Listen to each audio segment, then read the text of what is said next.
प्यारे बच्चों, इससे पूर्व कालांश में हमने उपनिषद शब्द का अर्थ और उसकी परिभाषा पर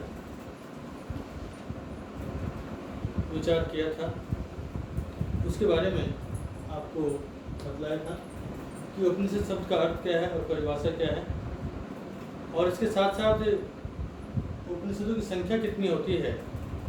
इन तीनों बातों पर हमने प्रकाश डाला था। तो मैं एक बार पुनः अपनी बात को रिपीट करना चाहूँगा कि उपनिषद शब्द उप और नि उपसर्ग पूर्वक सद धातु से क्यों प्रत्यय लगकर बनता है।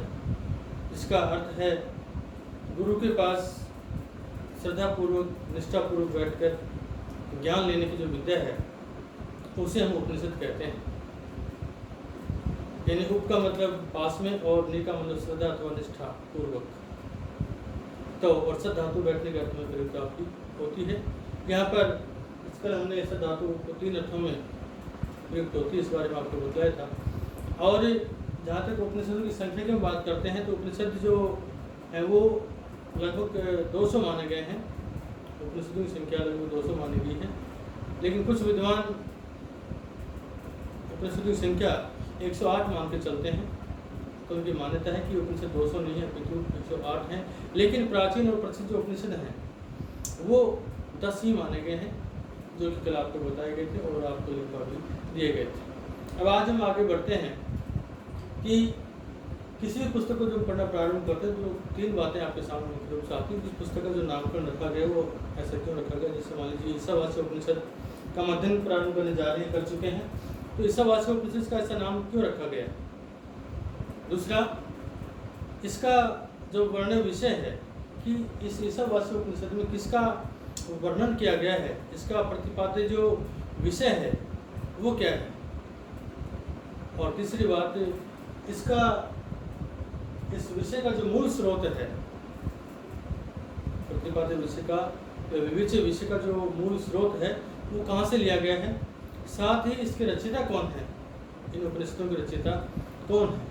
तो इन 3 या 4 बातों पर आज हम प्रकाश डालेंगे।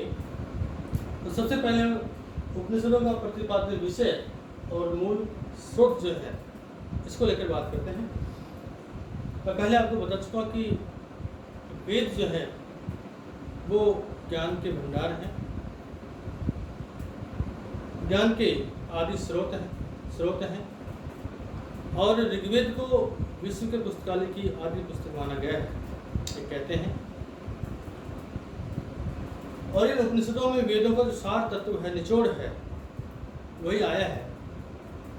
संहिताओं का प्रमुख विषय है अध्यात्म ज्ञान, अर्थात आत्मा और परमात्मा का चिंतन ही जो संहिताएं हैं उनका प्रतिपाद्य विषय या मुख्य विषय है। और इन संहिताओं का जो निचोड़ है, मूल है, वही उपनिषदों में आया है।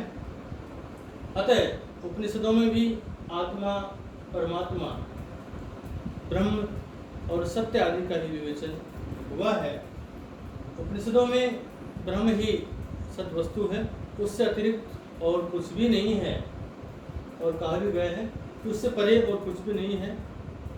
वही आग है, वही आग पानी और वायु में व्याप्त रहता है, अर्थात तो वह परब्रह्म परमात्मा ही जगत के कण कण में विद्यमान है।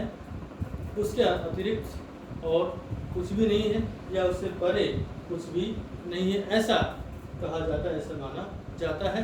तो यही इन उपनिषदों का प्रतिपाद्य विषय है। और जहाँ तक और भी हम संक्षेप में कहना चाहें तो आत्मा और ब्रह्म का संक्षेप में प्रतिपादन करना या आत्मा और ब्रह्म का चिंतन, आत्मा और ब्रह्म का मतलब तात्पर्य कि आत्मा और परमात्मा जो है उसके बारे में चिंतन करना, मनन करना ही इन उपनिषदों का प्रतिपाद्य जो है उसे माना गया है।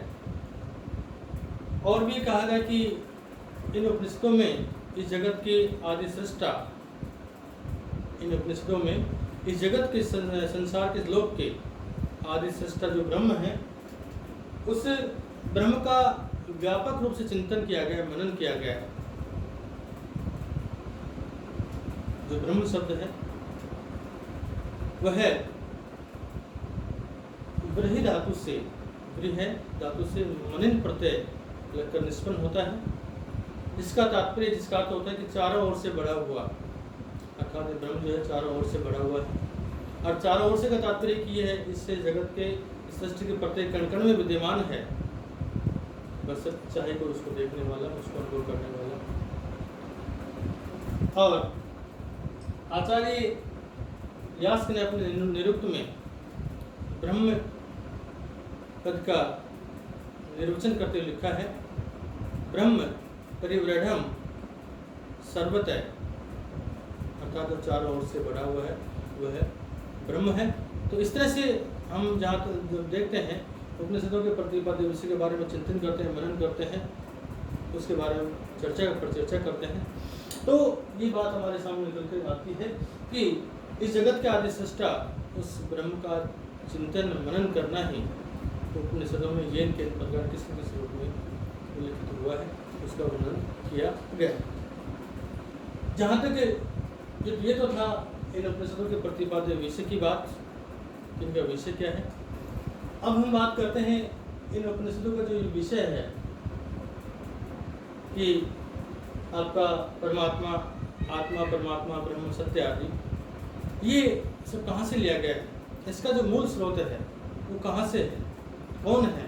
तो इसके बारे में भी कहते हैं कि इनका जो प्रतिपाद्य विषय है, इसका जो मूल स्रोत है वो संहिताएं हैं, संहिताएं ही हैं।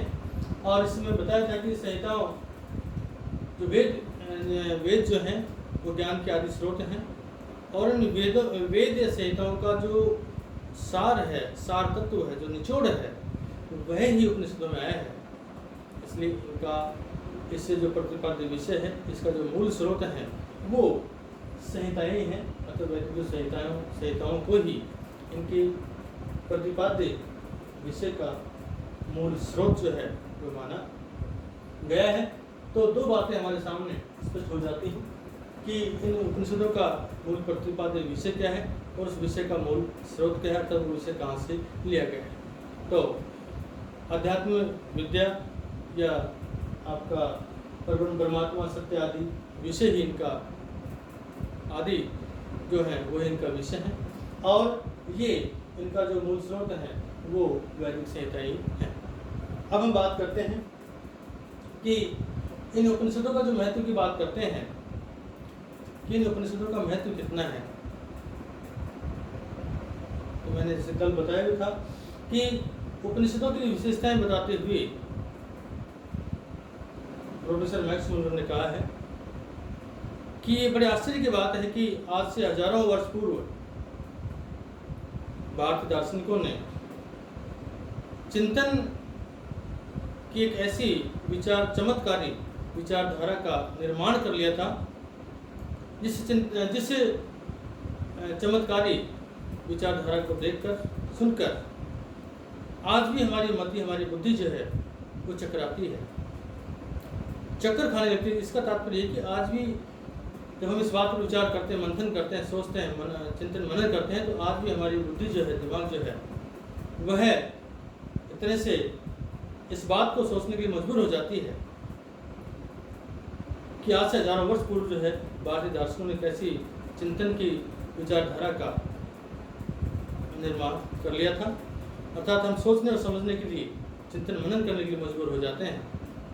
लेकिन दुख है हमें इस बात का, खेद है इस बात का, हमें आश्चर्य होता है कि हमारे दार्शनिकों ने दर्शन शास्त्र की या ऐसी किसी चमत्कारी विचारधारा का निर्माण नहीं किया। तो इसी से उपनिषदों की विशेषता का, कि वो कितनी, उनकी विशेषता कैसी हैं, इसी से हमें पता लगता है। जहाँ तक उपनिषदों के महत्व की बात करते हैं, तो उपनिषदों के महत्व की जो हम चर्चा करते हैं, ये मैंने शामपट पर आपके लिए लिख भी दिया है, ताकि आगे आपके सामने पास में इस तरह का जो विषय है उपनिषदों को लेकर के आपके पास में सेफ रहे, आप इसे पुनः देख सकें, पढ़ सकें और इसके नोट्स भी बना सकें।